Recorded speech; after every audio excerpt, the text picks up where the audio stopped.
Western Australia could fit 18 countries the size of England and Wales within its boundaries. This produced iron ore, nickel and other great mineral wealth since men first looked for minerals in 1885. Presiding over this state, settled in 1829, is Perth, with a population of over 1 million people. The Perth Town Hall reflects the colonial architecture of over 100 years ago. There's the character-filled addition in the shopping arcade of London Court. Perth is the home of fine universities, and a riverside drive has been built along the banks of the Swan River. Other tourist attractions we will look at in detail are Yanchep National Park to the north of Perth, Rottnest, a holiday island 19 kilometres off the coast, the beaches, and situated just 19 kilometres from Perth is Western Australia's chief port, Fremantle. Let's first look at Perth City and the blending of early and modern architecture of buildings. Of our older buildings, the Perth Post Office, built in 1915.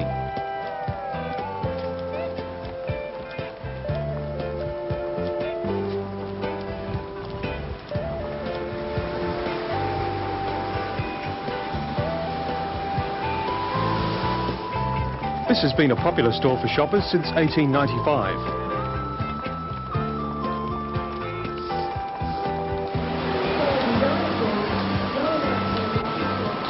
Perth's popular shopping area, the Hay Street Mall, situated in the heart of the city. You can walk as you browse for bargains and souvenirs.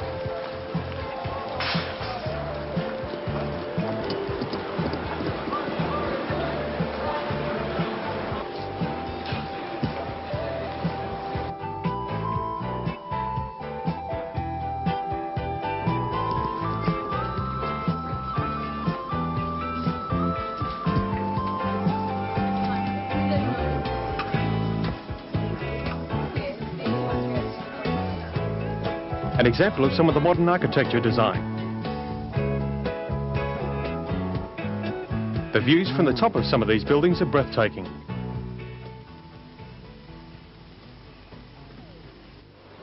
One of Perth's favourite arcades is this Elizabethan-style London Court. It was built in 1937. It certainly adds much character to the inner city shopping area, featuring decorative carved woodwork, wrought iron and hanging signs.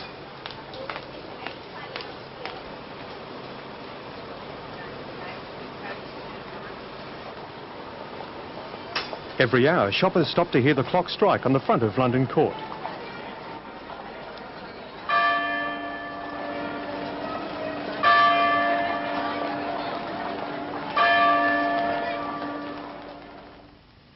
The entertainment scene has come a long way since the earliest known screening of a moving picture in Perth back in 1898. This character-filled theatre has provided much entertainment for many years, beautifully restored, costing millions of dollars. This spaceship-looking cinema stage complex has seen concerts by international acts such as Bob Hope. On St George's Terrace, the business centre and heart of Perth City, you can also see history in this, the Perth Boys' School and Technical School.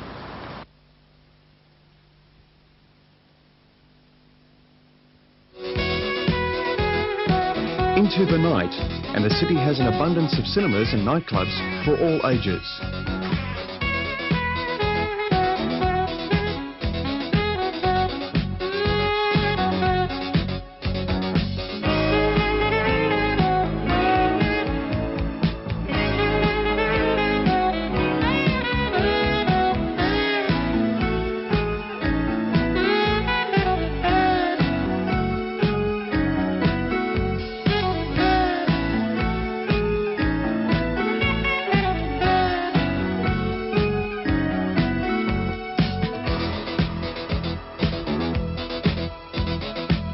Perth claims to be the sunniest capital in Australia, averaging 7 to 8 hours a day of sunshine. In fact, the standard of our beaches are only rivaled by those in Queensland, although the surfers are quick to point out that the best surf is in Queensland.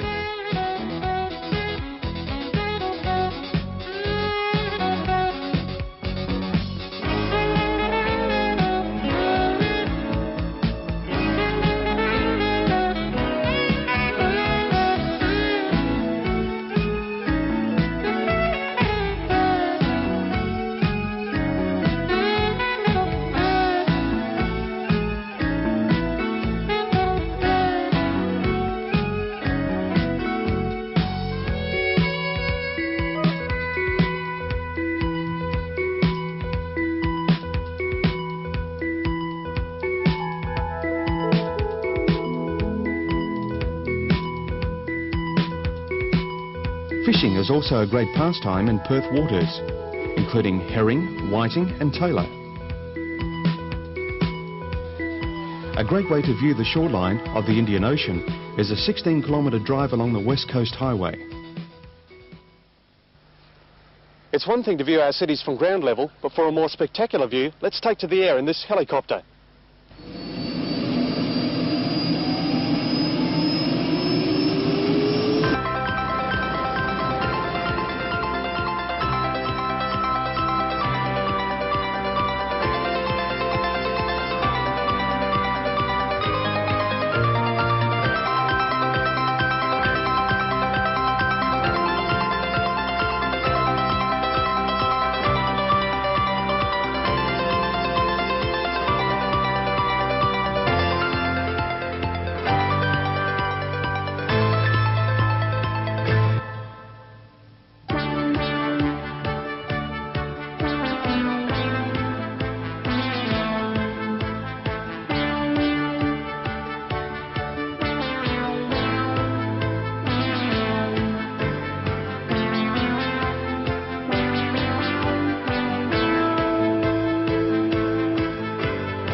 With the size of Perth, it's not a long drive to anywhere. For a pleasant day out and for some spectacular views, take a trip into the hills. The people who live here enjoy a great lifestyle.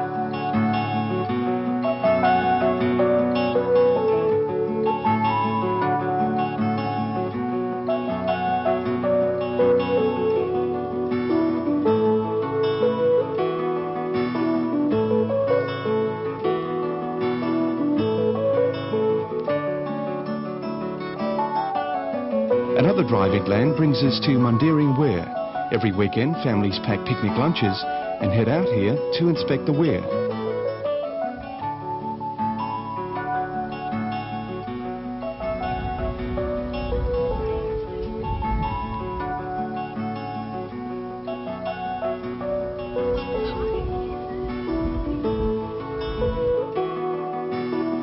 As you can see, only minutes from Perth's high-rise buildings is Kings Park, featuring natural bushland, wildflowers and many interesting attractions. Situated off Kings Park Road, West Perth, a beautiful natural retreat high above the city. Here on this war memorial are the names of servicemen and women killed in war service in the Second World War from 1939 to 45.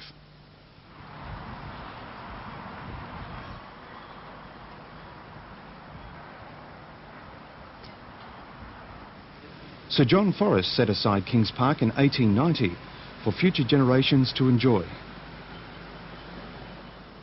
This mighty karri tree trunk from the forests of the southwest is 32 metres long and has a butt girth of 7.5 metres. The age by ring count is over 360 years.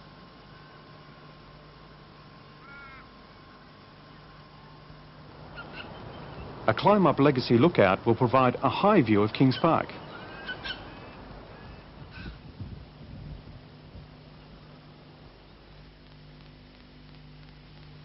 And here we have a beautiful display of colour.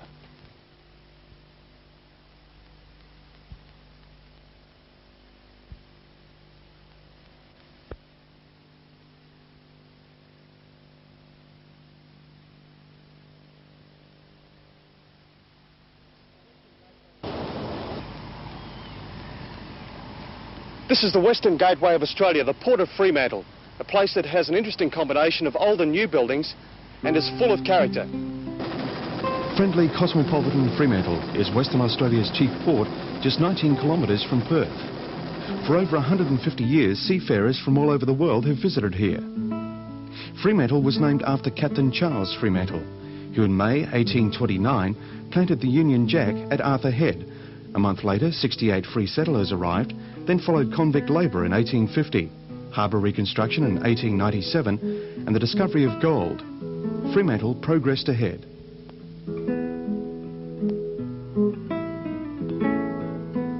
The Fremantle Town Hall was opened in June 1887 as part of Queen Victoria's Golden Jubilee. The Fremantle Railway Station was opened in 1907 to service the new harbour and growing port of Fremantle. This is Western Australia's first major building, built in 1830 as a prison. The early days of settlement were very tough and a labour shortage made it necessary to use convict labour. And many of the historic buildings bear testimony to their skill. The roundhouse, built at Arthur Head, has 8 prison cells. The tunnel underneath provided easy access to the jetty for the Fremantle Whaling Company. The roundhouse cost £1,840 and was completed in January 1831. Fremantle's answer to the High Street Mall is the High Street Mall. It's not quite as big, but has a lot of character.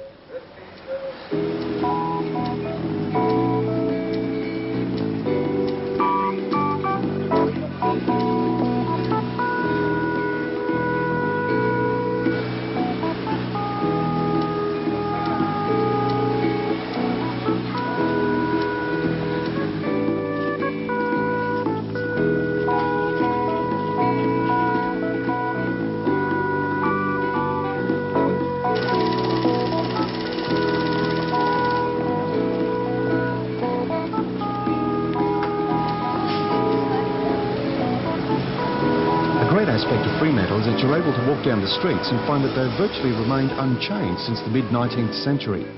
This is evidenced by the fact that over 150 of its buildings have been classified by the National Trust of Australia.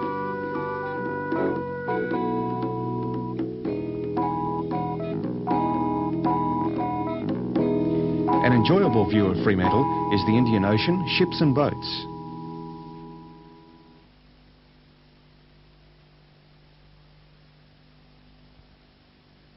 Situated on the corner of South Terrace and Henderson Streets are the Fremantle Markets, a lively and historic marketplace built in 1897.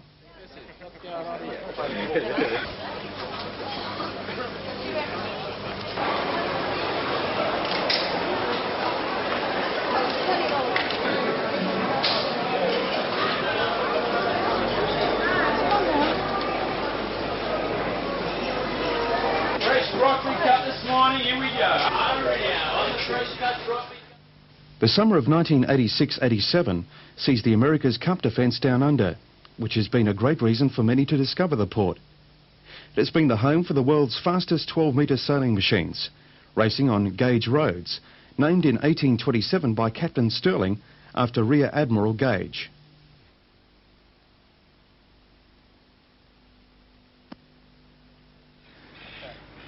Just 20 kilometres off Fremantle is this quiet little island, Rottnest. You can come here by air or by one of the ferries. Although a holiday island, you won't find multi-storey hotels, wild nightlife, discos or casinos. Instead, there are superb beaches, fishing, sailing, skin diving, good eating, flora and fauna. You can't hire cars on this island, so to get around you use pedal power by bringing or hiring a bicycle here. It's great fun and exercise, especially for those who want to lose some weight.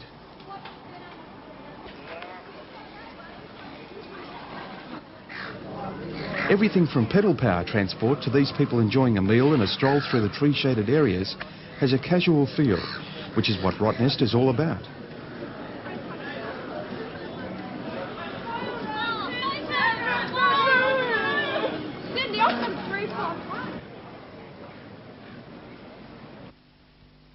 This aerial shot shows how these villas, along with other accommodation around the island, are located to take full advantage of the superb ocean views.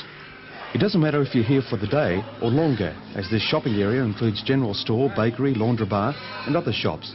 As well as if your accommodation is on another part of the island, there are shops elsewhere for you. An alternative to taking the ferry across to Rottnest Island is to come in your own boat, like the owners of this display.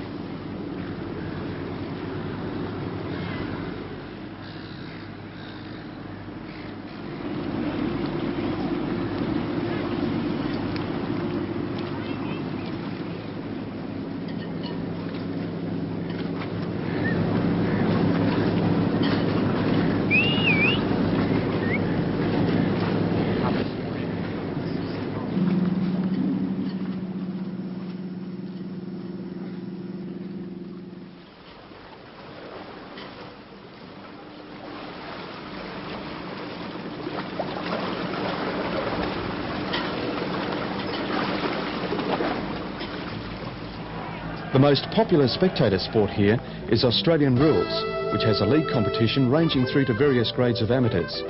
The game's history in Western Australia dates back over 100 years to 1885, with the oldest club being West Perth. In a team there are 18 players and 2 reserves.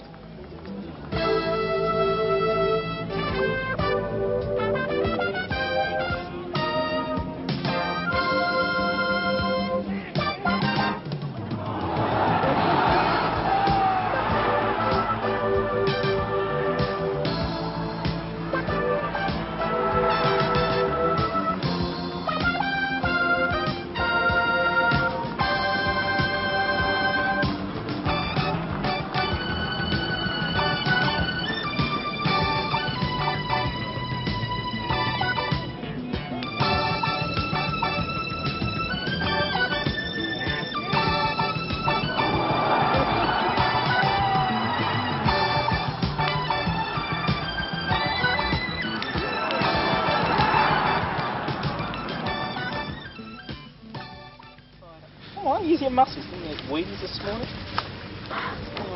Just minutes from the city centre is Crawley Bay, where a popular pastime is sailboarding. And we caught Michael and his brother putting theirs together.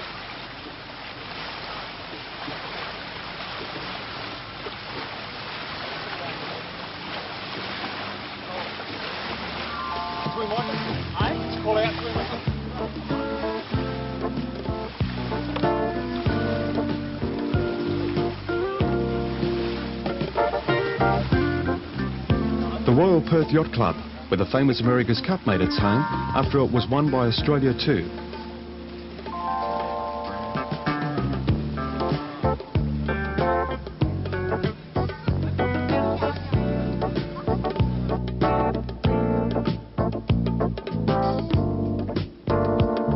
An artist could summarise Perth's beauty in a painting of this view, combining the city buildings, Swan River, yachting and treed areas.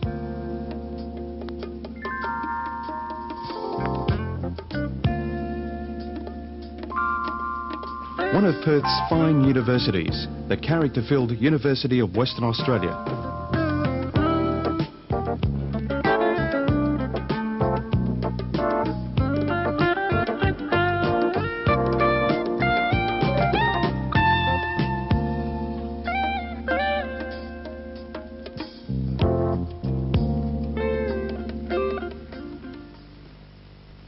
Throughout the metropolitan area, families are well looked after, with many parks, recreational areas and ponds for the children to feed the ducks.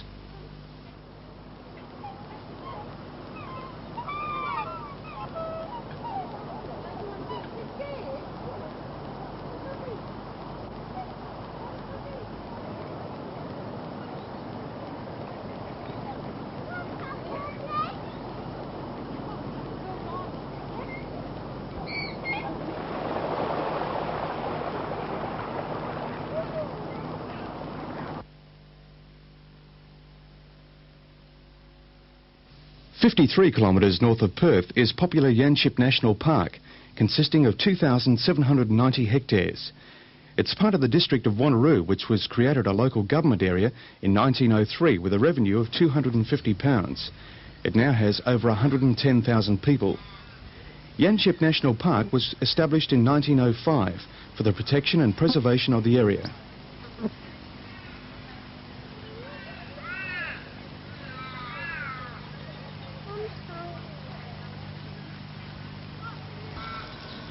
It's not so strenuous to hire a boat and row out onto the calm waters of Loch McNess.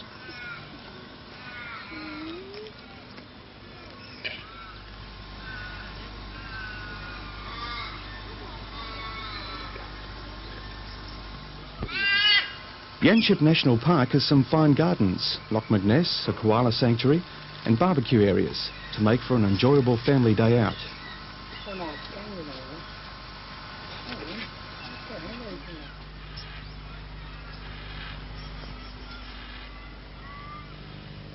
On the coast is Yanchep Sun City, featuring a long, clean, white sandy beach.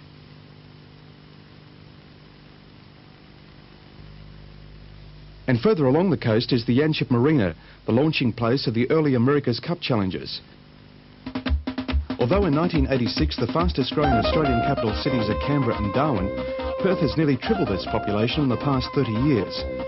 But one of the pleasing aspects of Perth and Fremantle is that they don't have the rat race problems associated with many capital cities.